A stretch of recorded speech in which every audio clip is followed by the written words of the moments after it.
With PTSD, we are not taking chronic consumption of this psychoactive drug seriously. 90% of the world ingests this on a daily basis, myself included.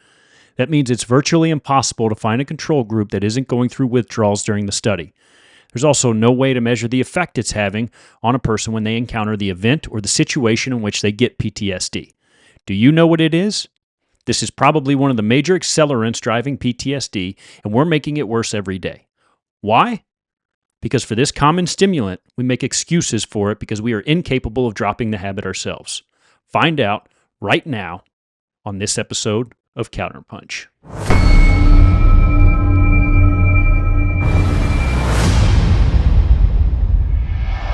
All right, PTSD is a complex condition, and many of the triggers that make it worse might be things you wouldn't expect. One of them, caffeine. We know that caffeine stimulates the nervous system, increases heart rate, and even triggers that fight or flight response on a small scale. But could it actually make PTSD symptoms worse? Could it even play a role in how traumatic events are processed in the brain? Okay, recently we did an episode on Counter Cause with Byron Prescott. He's a counselor and a therapist. He's certified. I brought up the possibility to him that caffeine could it in fact enhance PTSD triggers or even contribute to the severity of the trauma at the moment it happens.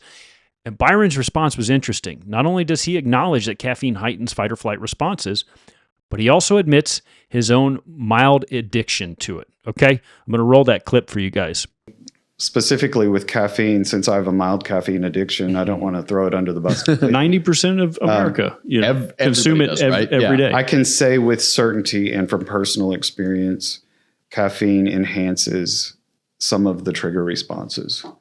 It would have most to, certainly. right? Yeah. And could it be the cause too? Like you're caffeinated the cause when this event happens that caused your PTSD. The cause of like that like reaction you're saying. Yeah. Like, not the cause of like the actual. No, I'm saying like you were diagnosed with PTSD, say on Monday at 12 o'clock. Mm-hmm. Were you caffeinated when that event happened? Oh, I see. Interesting. Right? Was it heightening the experience that you had? Thank you. I'm glad he could explain it in layman's terms because I was unable to do so. Because, you go back to the samurai, they only drank green tea and matcha because of the theanine in it, because coffee made them jittery, right? The theanine in green tea balances out that stress.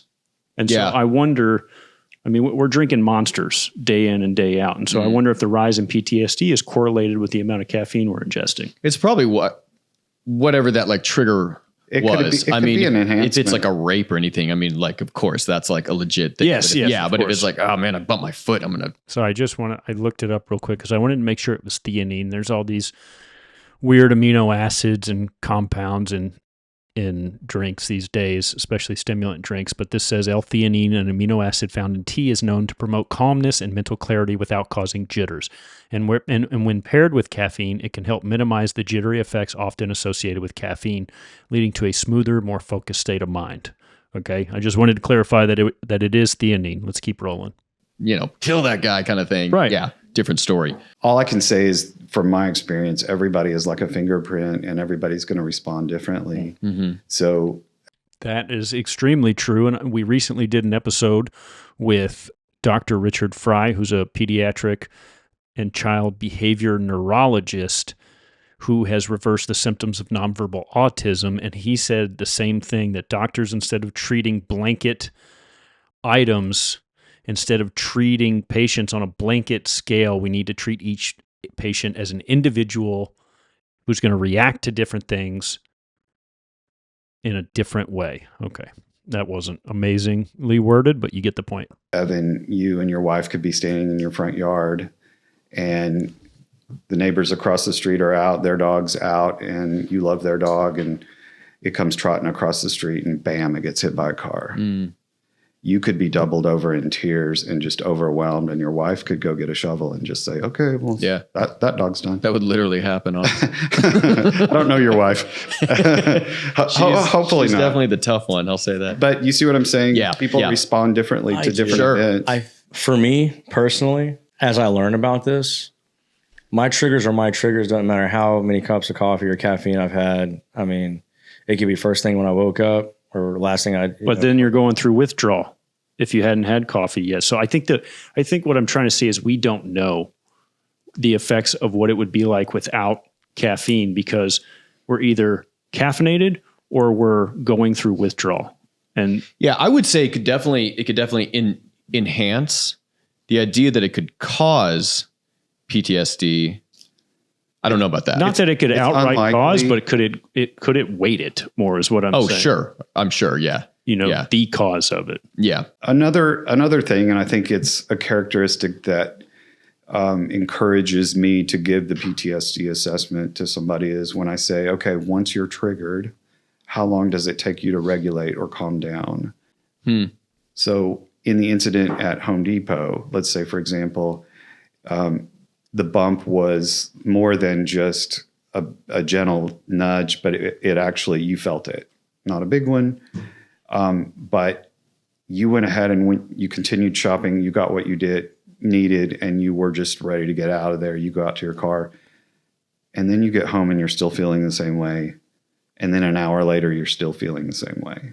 That's what concerns me. That is a very good sign that somebody has PTSD because they can't self-regulate in a short period of time. Oh, interesting. Okay. And so what we try to do with our therapies One is minute. reduce that Okay, amount of stay time. with A me lot of because times we're going to people get to will the say, end, "It and I'm takes going to me break days to down calm 3 down. studies that are really Wow. important. I can't about this. stop overthinking this. My brain won't stop because it's trying to make sense of an incident. The bump in the stomach may have been similar to an actual punch in the gut 5 years ago during an attack.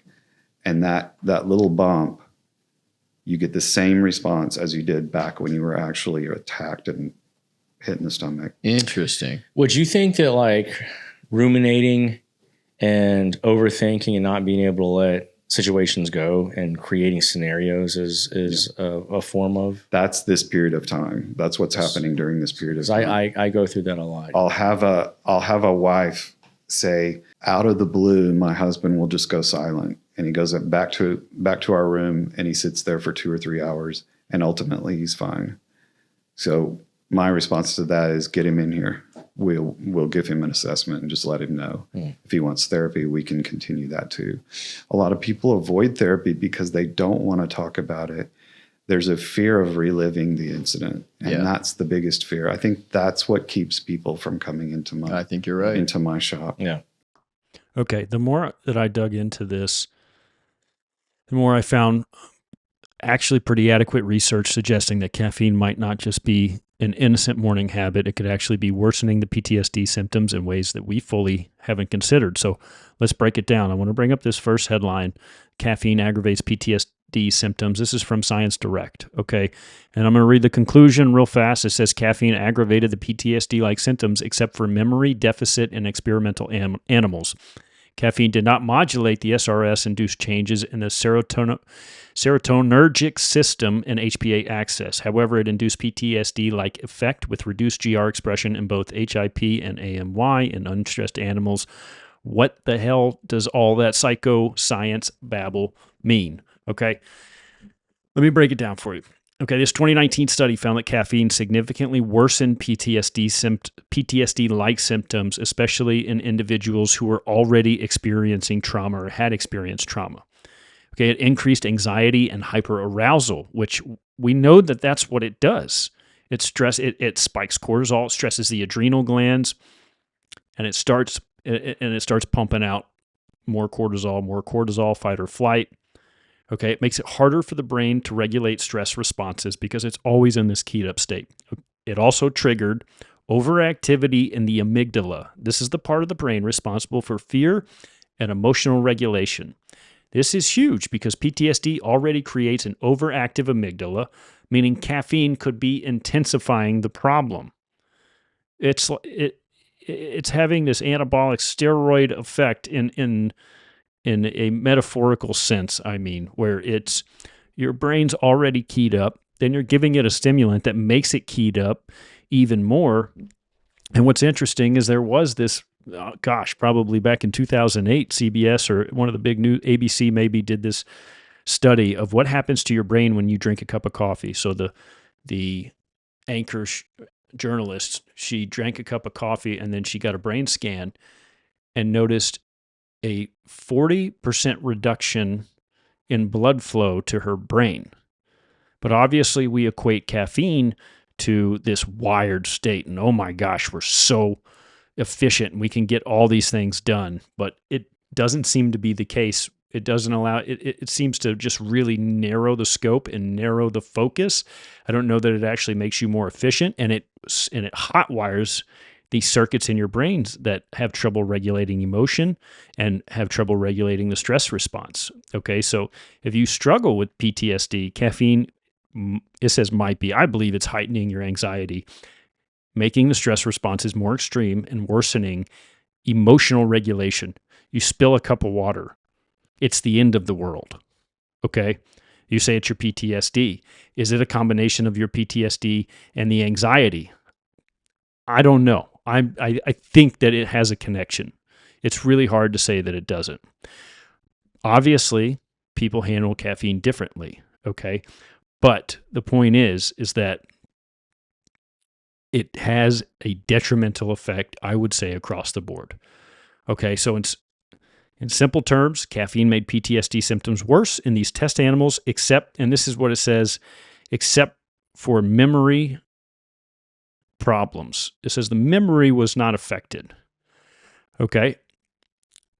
And so it did not change how stress affected the serotonin system. Now, the serotonin system influences mood, or the HPA axis, which controls the body's stress response.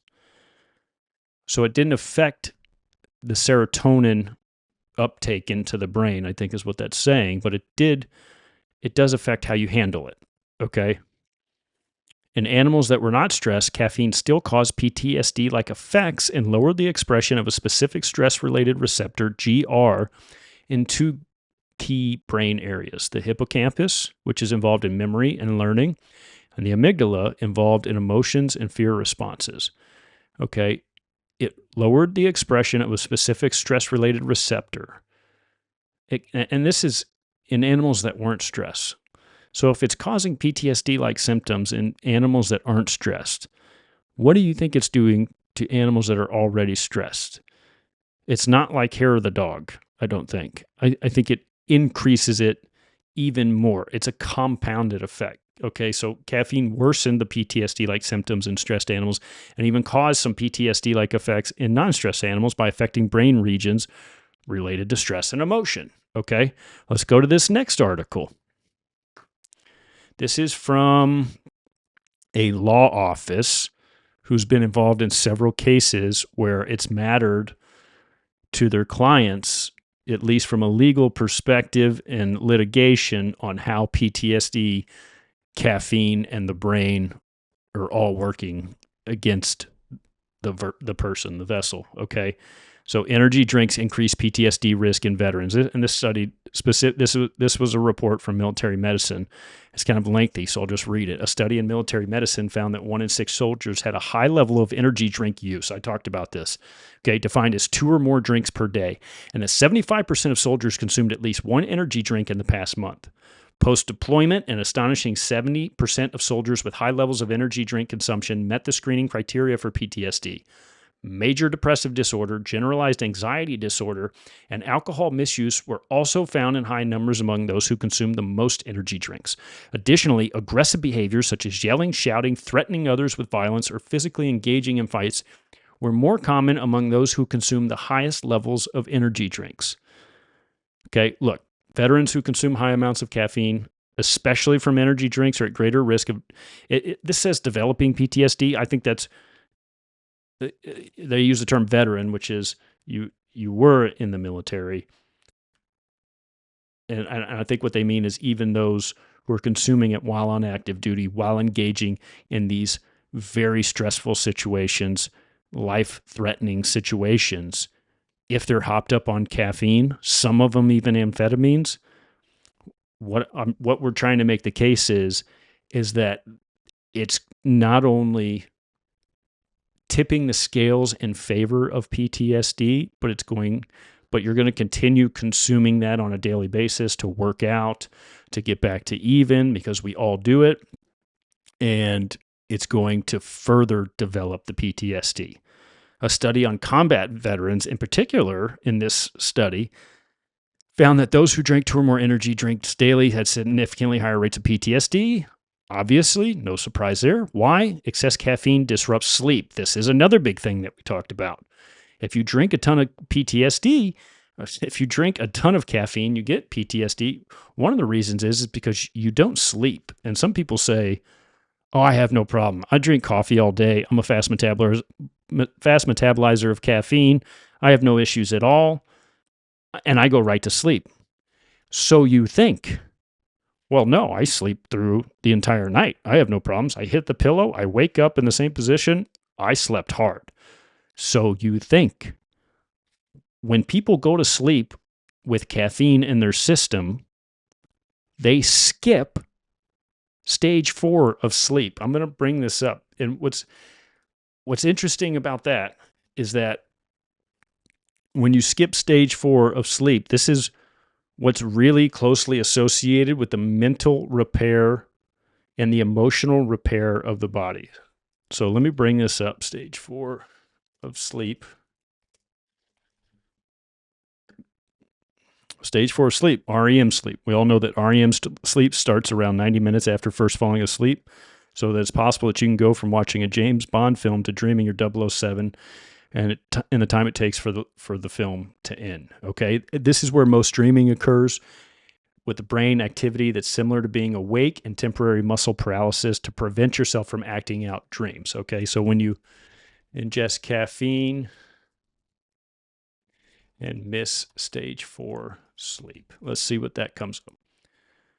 Acute caffeine intake can delay sleep initiation and reduce sleep intensity, particularly when consumed in the evening. This is 2021, National Institute of Health PubMed. Caffeine effects on sleep taken 0, 3, or 6 hours before going to bed. Let's see.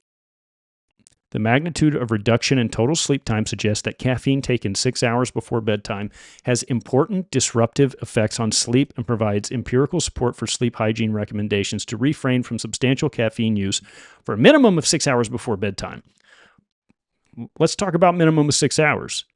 The half-life for caffeine is 8 hours. The quarter life for caffeine is 12 hours. That means if you have a cup of coffee, that's a standard cup of coffee at 5 to 6 ounces, 100 milligrams of caffeine, 25 milligrams of caffeine. If you have that at noon, 25 milligrams of caffeine will still be pumping in your system at midnight. Why is that important? That's the equivalent of 1 cup of green tea. Also, who the hell consumes 5 ounces of coffee at 100 milligrams these days? You go to Starbucks and get a small coffee, it's 200 milligrams of coffee. Or your lattes or whatever you're drinking. And who's just drinking 1? Most people have more than that. Most people probably have 50 to 100 milligrams coursing through their veins by the time they lay down to go to sleep. 12-hour quarter life. Okay? Now, a takeaway from this article, military and first responders often consume high levels of caffeine. They have odd hours. There's no denying that. Okay, but this might be exacerbating PTSD symptoms instead of helping them stay alert. Cutting back could actually reduce the severity of PTSD episodes.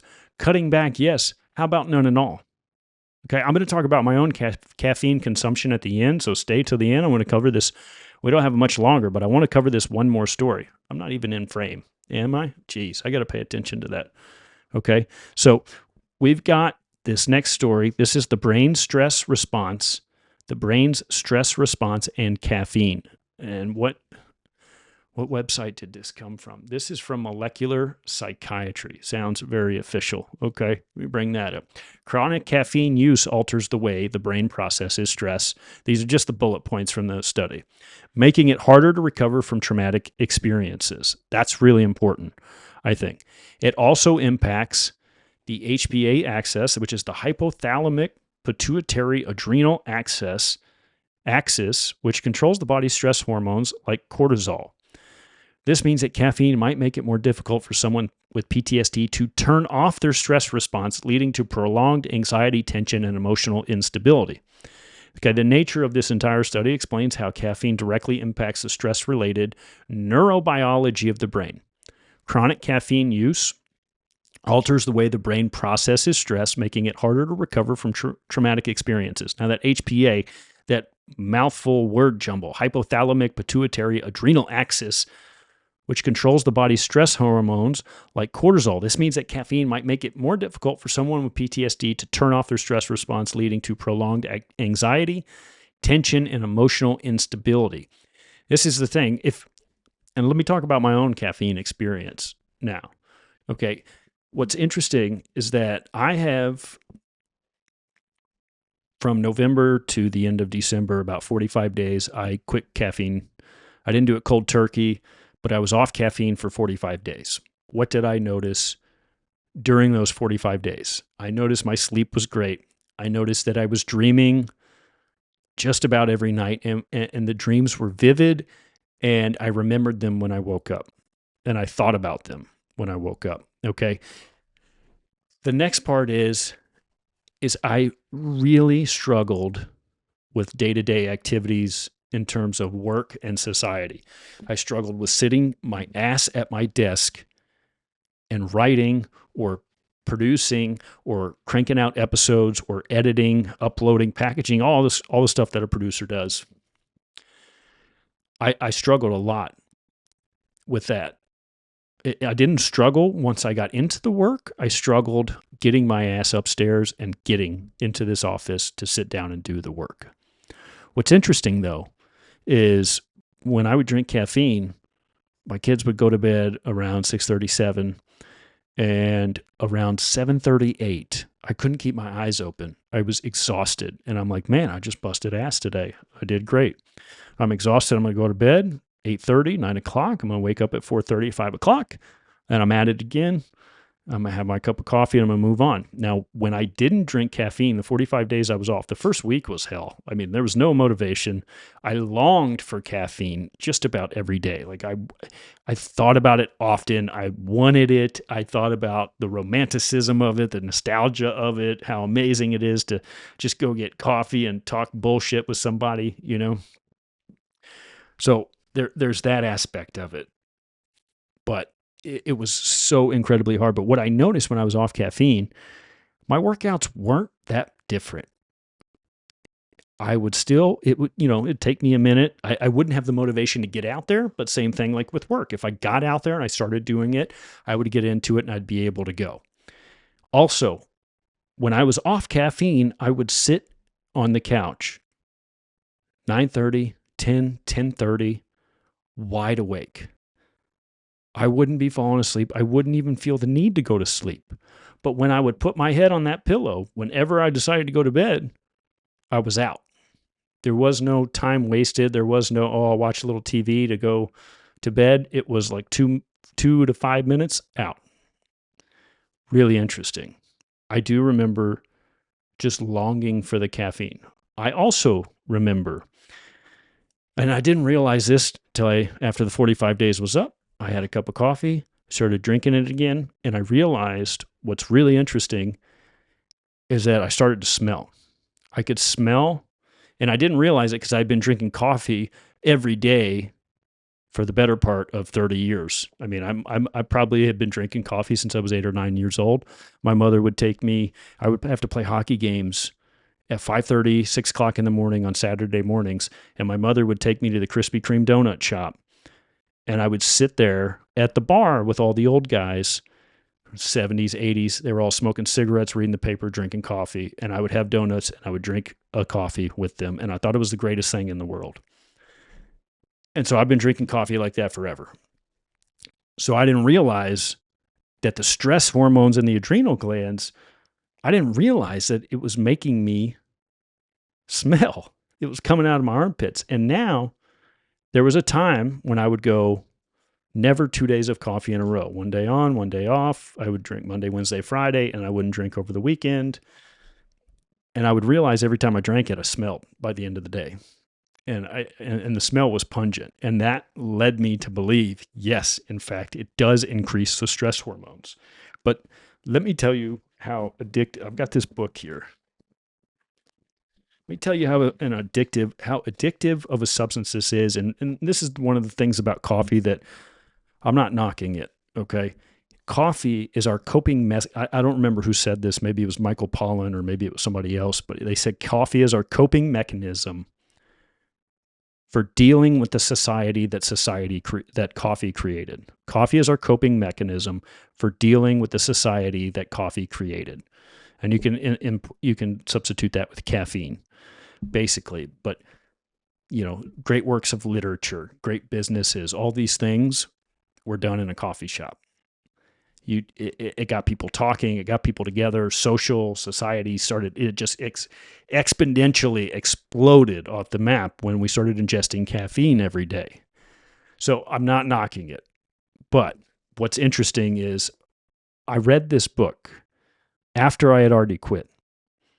And I thought, this is Caffeine Blues. And I thought, this is insane. I'm never drinking this stuff again.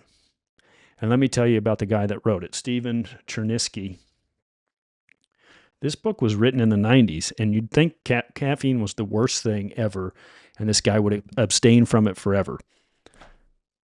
It's now, fast forward, he wrote it in the 90s, fast forward to 2022, and he's on podcasts saying he drinks 1 cup of coffee a day. Now, he's back to that. Fast forward to 2023, 2024, he's on podcasts saying he drinks up to 3 cups of coffee a day. And so it really bothered me if that guy, as much as he wrote about in this book and as much as I believed, if he's gone back to drinking coffee, that's how hard of a cycle it is to break. I think there's a whole other podcast that we could talk about spirituality, spiritual connection, and caffeine consumption. You look at every church in the country, especially the big ones, they're all serving coffee if they don't have their own branded coffee shop already. Sounds like something the devil would want. Yeah, cute. You want a church? Let's put coffee in it. Let's put a bunch of caffeine in it. What's interesting, though, is Andrew Huberman's talked about if you go to listen to a lecture and you ingest caffeine, afterwards or during, you're more likely to recall specifics from that conversation after the fact. So it's important in that, maybe it's important in that matter, but I just always think that if it restricts blood flow to the brain, it doesn't allow you to handle negative events the same way. It's probably not something people with PTSD should be ingesting. I've struggled with it.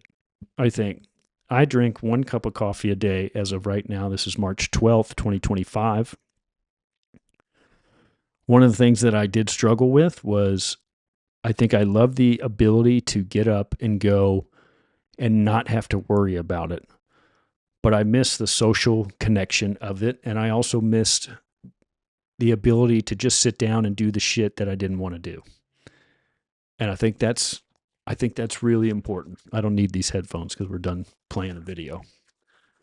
But I think that's really, really important in terms of society and getting your job done. And another thing with caffeine too that's interesting is on caffeine, I busted my butt to get my work done, and I was just very efficient, so I think. And then I make an effort to not sit down and not lazy and mosey around after my kids get home from school. I try to be on my feet, try to do things with them, whatever. When I wasn't ingesting caffeine, the bad days I handled pretty decently. Not that there's a lot, but, it's all about how you handle it. I was pretty positive overall. But I remember if I would sit down for a second during the day, and it was cold out too.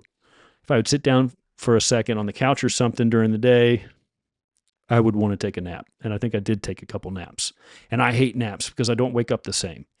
So it's interesting. I think that we need to find a way to take a greater look at the effects caffeine is not only having on PTSD, but on the events that occurred that gave them and diagnosed them officially with PTSD. And maybe it's not one thing. I don't think anything in this world is one thing. But could it mitigate some of the symptoms down the road? I'd like to think so, because I also think without caffeine in your system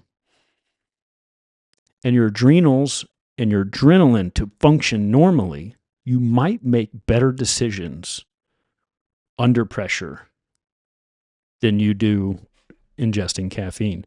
One instance is, and the only way I know this is with golf. When I would drink coffee and I would play golf with friends for money, or even just with friends for bragging rights, when it got time for the short game around the green, my putting and my chipping, my hand shook uncontrollably. People call it the yips. Uncontrollably. And I wanted to do good. This is an interesting correlation. But they shook uncontrollably. I'd missed so many short putts.